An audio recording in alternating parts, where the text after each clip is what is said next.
5.18 민주화운동 43주년을 맞은 어제 윤석열 대통령을 비롯해서 여야 170여 명의 국회의원이 광주에 집결했습니다. 이렇게 대규모 참석, 아주 이례적인 일이죠. 이들은 모두 한 목소리로 5.18 정신 기억하고 되새기겠다 했는데 한 가지 쟁점이 생겼습니다. 앞서 설명드린 것처럼 민주당이 5.18 정신을 헌법 정문에 수록하는 그거 원포인트 개헌으로 추진하자. 이렇게 제안을 한 겁니다. 이미 윤석열 대통령도 헌법 수록을 공약했지만 그 방법을 특정하진 않았어요. 과연 5.18만 콕 집은 원포인트 개헌이 이번에 힘을 받을지 국민의힘의 지도부 생각은 어제 알려졌고 이분의 생각이 궁금해서 연결합니다. 국민의힘의 호남 지역 당협위원장이죠. 순천갑 당협위원장 천하람 위원장 연결이 되어 있습니다. 천 위원장님 안녕하세요. 네, 안녕하세요. 순천만 정원의 남자 천하람입니다. 그렇게 저 앞에 홍보 문구 바꾸셨어요? 네, 요새 정원 박람회 하고 있어가지고요. 예, 잘 되고 있긴 한데 그래도 깨알 만큼이라도 지역에 기여를 해야죠. 네. 잘하셨어요. 거기 정원 박람회 굉장히 좋죠. 저도 가봤어요. 네, 예전에. 굉장히 흥행하고 있습니다. 네. 예, 5.18 전야제도 보시고 그 다음날 기념식도 보고 그러고 순천으로 돌아오신 거죠? 네, 맞습니다. 예, 전야제부터 어제 기념식까지 분위기 어땠습니까? 광주 시민분들이 굉장히 정확하시다 이런 걸 느꼈어요. 그러니까 저도 최근에 이제 김재원 최고위원 이슈도 있고 이래가지고 저희 천하용인 팀이나 이준석 대표도 좀 분위기가 안 좋을까 그렇게 걱정을 좀 했었는데 예. 저희는 굉장히 응원을 많이 해주셨습니다.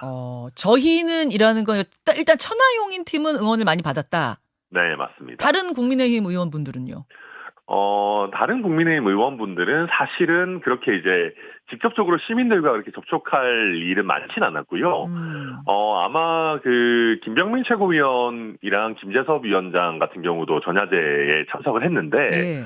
그분들에 대한 반응도 그렇게 나쁘지 않았던 걸로 알고 있습니다. 그래요? 그러니까 시민들께서 이제는 국민의힘 정치인이라고 해서 무조건 다 싫어하시고 이런 것이 아니고 그러니까 예를 들면 5.18 민주화 운동을 폄하한다거나 이런 좀 이상한 사람인지 아닌지에 따라 가지고 좀 정확한 반응을 보여주신다는 생각을 했고요. 그리고 아무튼 심지어는 옆에 허은하 의원은 그런 얘기 하더라고요. 이준석 대표가 전야제에서 이렇게 많은 시민들의 사랑을 받는 걸 보면서 예. 노원보다 반응 더 좋은 것 같은데? 이런 얘기 서울 노원 말고 여기로 나와보면 어떠냐? 여기 반응이 더 좋은 것 같다? 막 이렇게 너스레? 물론 농담 반 진담 반입니다만은 제가 봐도 이준석 대표가 광주 나와도 비용 보전 정도는 받겠다는 생각은 들었습니다. 네. 그 정도 표는 나올 거. 그 정도로 광주 분들이 따뜻하게 맞아주셨어요? 네, 왜냐하면은 광주 분들이 그런 아쉬움이 있거든요. 그러니까 5.18 민주화 운동이라는 것이 민주당의 전유물이 되어서도 안 되고 민주당에 갇혀서도 안 된다는 생각은 광주 분들도 가지고 계십니다.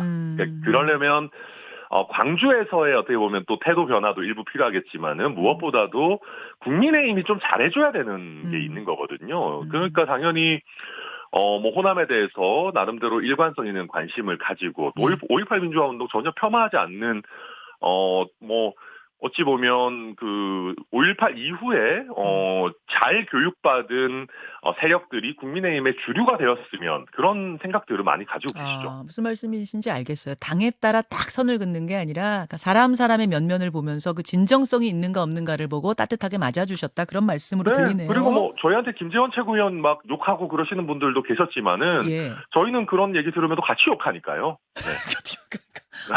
김재원 최고위원은 약간 서운하실 수도 있을 것 같은데요. 아니면 본인이 잘못하신 거니까 인간적인 부분이 아니라 그 부분에 대해 가지고 같이 비판한다 그런 취지입니다. 알겠습니다. 알겠습니다. 그런 호남 민심도 영향을 줬는지 모르겠습니다만 김재원 최고의 5.18 폄하 발언 이런 것에 대한 좀 쓴소리 이런 게 영향을 줬는지 모르겠습니다만 아무튼 윤석열 대통령이 호남에 2년 연속 5.18 기념식에 2년 연속 참석을 했고 국민의힘 현역 의원 한 90명, 장관 14명, 원외 당협위원장 50여 명이 어제 기념식에 참석을 했더라고요. 네. 제가 정확하게 모르겠는데 참석 의원 수가 그럼 어제 국민의힘 의원들이 민주당 의원보다 더 많았던 거예요? 아마 2년 연속 그랬을 겁니다. 저희가 민주당 의원이나 정의당 의원이 5.18 기념식에 오는 거는 뭐 그렇게 큰 뉴스가 아니기 때문에 별로 집중해서 보진 않습니다만은, 아마 작년에도 저희 당 의원, 우리 당 의원들이 훨씬 많았고, 올해도 그랬던 걸로 보이고요. 그 대통령 기념사를 두고 뭐 광주시장께서는 뭐 불충분하다, 뭐 이런저런 얘기들이 있었지만은, 예. 제가 현장에서 느낀 느낌은요. 예. 그래도 생각보다 괜찮았고 다들 대통령이 오셔서 다행이다라는 분위기였습니다. 그러니까 호남 광주 분들의 이 반응은 네, 제가 그 기념식 안에서 이제 그 같이 어차피 들었기 때문에 기념사, 그러니까 그 이제 그 추도사 하는 동안에 박수도 꽤 많이 나왔습니다. 대통령 말씀하시는데. 근데 이제 그 사이사이에 물론 그게 마음에 안 드시는 분들도 있어가지고 무슨 윤석열 대통령이 여기 와서 무슨 소리냐 이런 소리 지르는 분들도 간혹 계셨는데, 네네. 오히려 주변에서 그걸 말리는 분위기였습니다. 무슨 소리냐, 그래도 대통령이 와서 여기서 5월 정신을 그래도 더 새기자고 하는데 왜 그러냐, 이런 분위기였기 때문에 전체적으로는 그 김재원 최고위원 사태가 어떻게 보면 정부 여당에서 확산되지 않고 이렇게 좀 잘 마무리되는 거에 대해서 막 환호하는 거는 당연히 아니지만은 약간 안도하는 그런 분위기로 느껴졌습니다. 잠깐 윤석열 대통령의 기념식 그 메시지 듣고 올까요? 네. 우리가 5월의 정신을 잊지 않고 계승한다면 우리는 자유와 민주주의를 위협하는 모든 세력과 도전에 당당히 맞서 싸워야 하고 산업의 고도화, 경제 번영을 이루어내야 합니다. 그것이 5월의 정신을 구현하는 길이고 민주 영령들께 보답하는 길입니다. 그런데 네. 지난해하고 내용이 너무 좀 비슷하지 않았느냐, 요 지적하시는 분들이 계시고, 또 하나는 5.18 정신을 헌법에 수록한다는 그 공약, 거기에 대해서 메시지를 한 번 더 좀 내실 줄 알았는데 그게 빠진 게 좀 서운하다 하는 분들이 계세요. 그건 어떻게 보세요? 저도 사실 작년 메시지 들으면서 또 올해도 이어서 들었습니다만은 좀 연장선상에 있다는 느낌을 많이 받았습니다. 그런데 이제 어찌 보면 작년에 할 수 있는 메시지가 대부분 나와서일 수도 있습니다. 작년에는 들으면서 굉장히 좋은 메시지다라고 느꼈었는데, 네. 그리고 그 헌법 수록 문제는 직접적으로 아마 대통령께서 헌법 수록을 한 번 더 말씀하시면은 이게 당장의 쟁점이 된다라는 거를 고려를 했을 겁니다. 불이 확 붙어버린다? 네, 맞습니다. 이제 아마 5월 정신이 헌법 정신이다라는 정도로 좀 그냥 그래서 약간 간접적으로 언급하고 넘어가는 형태를 택하신 것 같은데, 지금 헌법 수록을 예를 들면은 바로 하자라고 하게 되면은 이게 또 그 지금 상황에서 또 바로 헌법 개정 국면으로 넘어가는데 그 정도로 할 일은 아니다. 그렇게까지 우리가 헌법 개정 논의가 무르익진 않았다. 이렇게 본 것 같습니다. 근데 또 불이 확 붙어서 이번 기회에 여야가 다 동의하는 부분이니까 헌법에 수록하는 문제는 이번 기회에 그냥 해버리자 이렇게 갈 수도 있는 거 아닌가요? 근데 저는 솔직히 말씀드려서 그 대통령실에서 얘기하는 게 일리가 있다고 보는 게요. 그러니까 원포인트 개헌이라는 거는 대체로 좀 안 좋은 겁니다. 자, 그러니까 안 좋은 겁니다까지 하신 상태에서 어제 이재명 대표가 원포인트 개헌을 제안한 부분 좀 듣고 올까요? 듣고 말씀 이어갈까요? 예. 5월 정신의 계승, 자유민주주의를 말하지만 약속했던 원포인트 개헌이나 국가폭력에 의한 우리 국민들의 삶과 생명을 해치는 일에 대해서 반성하고 재발 방지 대책을 하지 않는 한 그것은 모두 공연불입니다. 약속했던 대로 5.18 정신 헌법 전문 수록을 위한 원포인트 개헌을 내년 4월 총선에 함께 국민투표에 붙일 것을 요구합니다. 자, 굉장히 구체적으로 말했습니다. 내년 총선이 기왕에 있으니 그때 이 원포인트 개헌으로 5.18 정신 헌법 수록 문제를 국민투표에 같이 붙이면 비용도 절약되고 손쉽게 되지 않겠느냐? 어떻게 생각하세요? 근데 헌법 개정이라는 거는 생각보다 쓸 수 있는 에너지가 제한이 돼 있습니다. 정치적인 에너지가. 그게 어떤 말씀일까요? 그게 아무리 그래서 원포인트 개헌을 한다고 하더라도 한 번 개헌이 이루어지고 나면 10년 이내에 또 새로운 개헌 논의를 촉발시키기가 쉽지 않아집니다.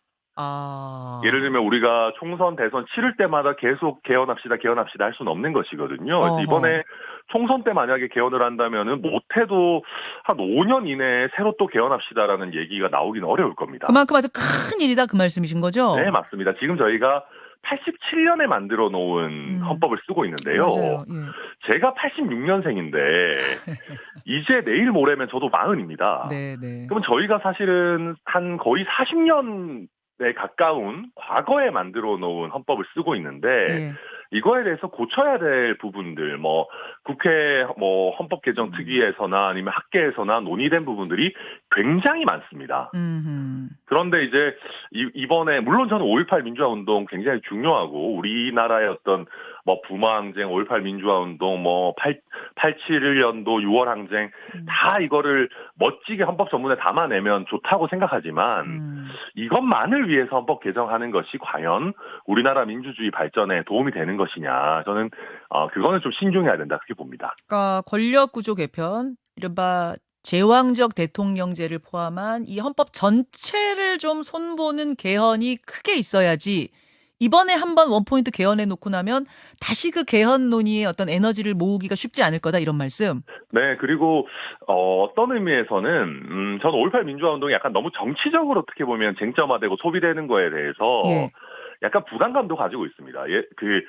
물론 5.18 민주화 운동이 우리 전 국민의 유산이고 중요한 부분이지만 예. 많은 국민들께서는 아직까지도 이거 광주의 문제 아니야? 이런 인식을 갖고 있는 것도 일부 사실이거든요. 그렇게 되면 우리가 개헌을 하는데 어찌 보면 이거 너무 또 뭐 광주 호남에만 관련 있는 이슈 가지고 개헌식이나 해야 돼? 또 이런 오히려 반발이 생기고 또 그게 어떤 지역 간의 어떤 갈등으로 이어지고 혹시 그런 소모적으로 정쟁화되진 않을지에 대한 저는 걱정도 일부 가지고 있습니다. 지금 뭐 여야 정치권은 동의했지만 국민적으로는 또 갈등이 일어날 소지가 있는 부분도 걱정이 된다 그 말씀. 네, 그렇습니다. 알겠습니다. 들으시는 여러분들은 어떻게 생각하시는지는 문자 주시고요. 국민의힘 천하람 순천갑 당협위원장 지금 만나고 있습니다. 민주당 얘기 잠깐 좀 해볼게요. 네. 뭐 요즘 정치권의 가장 뜨거운 인물은 김남국 의원이죠. 김남국 의원 지금은 민주당 탈당해서 무소속이 됐습니다만 어제 경기도 가평 휴게소에서 캐주얼한 차림으로 있는 모습이 카메라에 포착이 돼서 하루 종일 또 화제였어요. 네. 윤리위 제소까지는 여야가 합의를 했는데 어느 정도의 징계를 줄 것인가를 두고 다시 뭐 줄다리기가 좀 시작되는 모양새입니다. 총 4단계가 있죠. 경고, 사과, 1개월 출석 정지, 그리고 마지막에 의원직 제명. 어느 정도 수위가 적절하다고 개인적으로 보세요? 저는 지금 단계에서 무조건 제명해야 된다 이렇게 얘기하기는 성급하다고 봅니다. 그렇기 때문에 조사가 필요한 것이고요. 그래서 만약에 그 P2E 내지는 코인 업체에서 어떤 로비를 받았거나 뇌물성 사전 정보를 받았거나 이랬다면 당연히 제명을 해야 되겠죠. 근데 지금까지는 뭐 그렇게까지 밝혀진 것은 아니고 상임위 하는 중에 코인 거래를 했다. 이것만으로 의원직 제명까지 갈 수 있겠느냐. 저도 뭐 마음 같아서는 뭐 바로 잘라버리고 싶습니다만은, 근데 그거는 뭐 당연히 선례를 만드는 부분도 있기 때문에 일단은 저희가 조금 차분하게 이런 어떤 공식 절차에 있어서는 차분하게 접근해야 되고 다만 명확한 사실관계를 파악하기 위해서 일단 제대로 조사를 하는 게 첫 번째다. 저는 뭐 그렇게 봅니다. 사실 지난번 이제 탈당 국면에는 천하람 위원장이 가차없이 출당시켰어야 된다 이런 이야기를 하셨거든요. 네. 근데 의원직 제명 국면으로 오자 뭐 가차없이 제명 이렇게는 갈 문제는 아니라고 보시는 거예요? 그럼요. 왜냐하면은 의원직 제명이라는 것은 어찌 됐든 김남국 의원을 선출해 주신 수많은 안산 단원의 국민들의 의사가 있는 거거든요. 예, 그래서 저는 당연히 신중해야 되는 문제라고 보고요. 다만 그 민주당에서 얘기하는 것처럼 이렇게 이런저런 숙려 기간을 거치고 앞에 있는 다른 사건들부터 하고 이럴 일은 아니다. 왜냐하면은 어떤 정치인이 휴게소를 갔는데 단독 기사가 나온다라는 거는 이거는 국민 관심이 맥시멈이라는 거거든요. 휴게소에서 차 앞에서 트렁크 열고 있는 사진이 하루 종일 관심거리가 될 정도면 엄청난 관심이다. 이거는 어지간한 대선 후보도 그렇게는 기사가 안 납니다. 그래서 제가 이준석 대표랑도 어제 이제 뭐 얘기하면서 이쯤 되면 거의 이준석 대표가 자맹할 때 급의 관심도다 이거는. 아, 예전에 저기 대선 때 자맹할 그 무렵 관심도? 그렇죠. 그러니까 그때는 뭐 어디 동네에 나타났다고만 해도 그게 이제 기사가 되고 뭐 이런 식의 관심도인데 지금 김남국 의원에 대한 국민의 관심도도 그 정도로 높은데 이게 민주당 입장에서 보면 예. 굉장히 부정적인 관심이거든요. 좋은 쪽의 관심은 아니죠. 지금 상황은. 그렇죠. 그래서 지금 보면 뭐 김혜영 전 의원이나 조홍천 의원이나 뭐 빨리빨리 엄정하게 해야 된다라고 하는데 네. 국민의힘도 그렇고 민주당도 그렇고 보통 당내 소신파 얘기가 맞습니다. 그렇게 해야 됩니다. 아, 그렇게 보시는군요. 알겠습니다. 네. 지금 시간이 한 1분 정도 남았나요? 국민의힘 이제 비어있는 최고위원 한 명 뽑아야 되잖아요. 네. 누구 뽑아야 됩니까? 저는 뭐 조금 더 다양성을 더해줄 수 있는 인물이면 좋을 것 같아요. 그러니까 그 나물에 그 밥은 의미가 없는데, 근데 현실적으로는 말실수만 안 하는 사람 뽑아도 뭐 중간은 간다. 근데 이제 문제는 지금 당내 분위기가 목표 자체가 그냥 말실수 안 할 친윤 중진 정도 뽑자 이렇게 되는 것 같은데. 그런 분위기 같더라고요. 네, 저는 그 목적 설정 자체는 너무 낮게 돼 있다. 목표 자체는 정말 한 단계 우리 올려보세요. 그럼 어느 정도는 그렇죠. 돼야 된다고 보세요? 한 단계 올린다면 목표. 그냥 쉽게 얘기해서 개혁파, 소신파 이런 사람을 목표로 해야 됩니다. 개혁파, 소신파 그러면서 말실수 안 하는 사람. 네, 그게 여기까지. 좋습니다. 고맙습니다. 감사합니다. 천하람 위원장이었습니다. 김현정의 뉴스쇼는 시청자 여러분의 참여를 기다립니다. 구독과 좋아요, 댓글 잊지 않으셨죠? 알림 설정을 해두시면 평일 아침 7시 20분 실시간 라이브도 참여하실 수 있습니다.